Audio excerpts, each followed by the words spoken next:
So there is a new Fox News poll out, and I got to share the result here. It's pretty much what we've been seeing for a couple months now. You see here, Fox News poll from July 18th to 20th.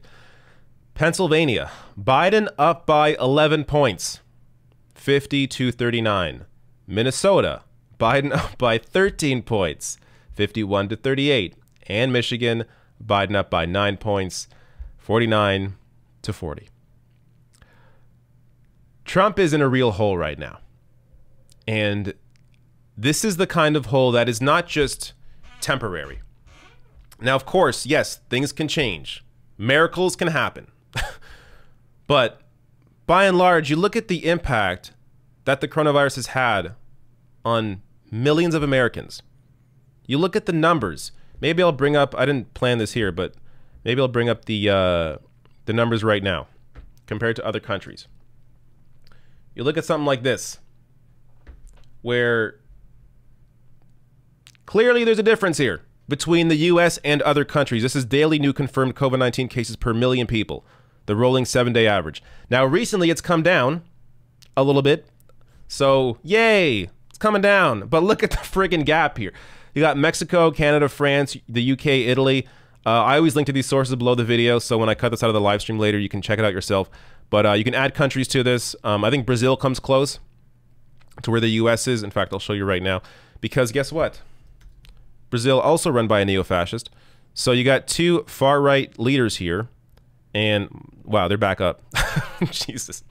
So, two neo-fascists right here. This is what they get you.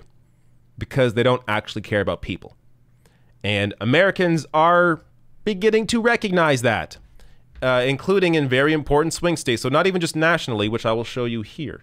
But also in those swing states. This is the Real Clear Politics poll average. This is actually kind of lowballing it. 8.7. But, I mean, you see here, fine, 8.7 nationally. If you go back to 2016... Hillary's lead over Trump was only ever around 2 to 4 points on average. Having leads like this on a consistent basis was not what was happening in 2016. People want to pretend, oh, but Hillary in 2016, she was leading. Yeah, but not with these margins. So there is a difference here. And by the way, the polling was not off in 2016. The way it was reported on was off. So people were reporting on it like Hillary definitely has this, even though she's only up by 2 to 4 points. And she still won the popular vote by about 2 to 4 points. So she still won based within what the polling was suggesting. But when it came to the swing states, that's where the margin of error went directly in Trump's favor in all the swing states. So that's where she had a problem. But again, she was only up in those states around 2 to 4 points. You take a look here at some of these battleground states. Let's check out Wisconsin.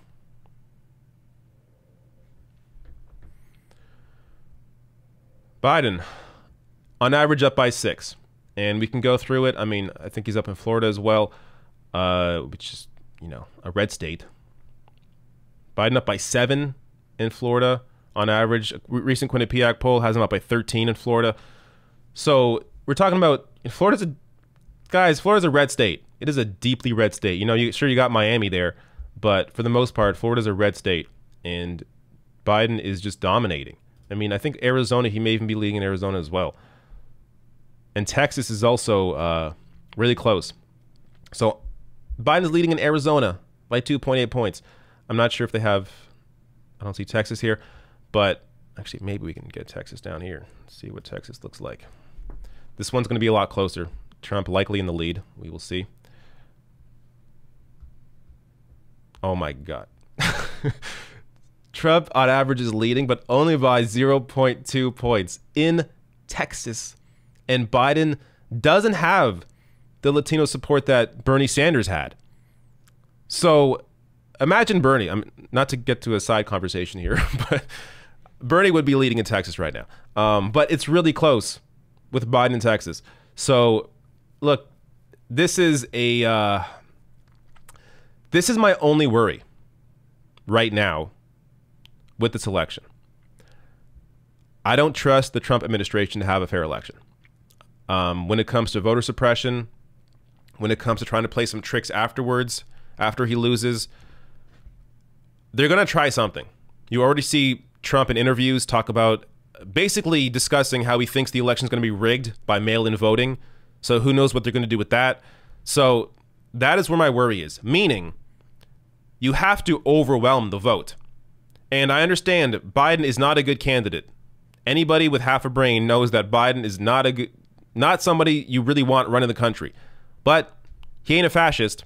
And when you're looking at who you want to fight, who would you rather fight? Trump, who's not going to be in the ring with you. We've seen over the past 4 years, he doesn't listen to the left at all. In fact, he brings out federal officers to kidnap people into unmarked vans. Or do you want to fight Joe Biden, who, yes, is still going to fight you on the issues, doesn't want to pass things like Medicare for all, but guess what? He's in the ring with you. And if you're out there protesting on Washington and you're bringing his approval numbers down, Biden's going to have to react. He's going to have to do something.